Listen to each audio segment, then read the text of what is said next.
শরীরের তিনটি অঙ্গ আছে, উল্টো করলে একটি মেয়ের নাম হবে, বলতে পারবে কোনটা?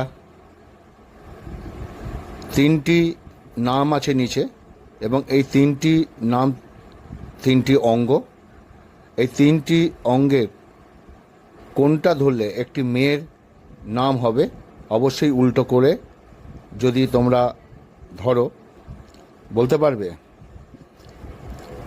শরীরের তিনটি অঙ্গ দেওয়া আছে এবং এই তিনটি অঙ্গ থেকে শরীরের তিনটি অঙ্গ আছে, উল্টো করলে একটি মেয়ের নাম হবে, বলতে পারবে কোনটা?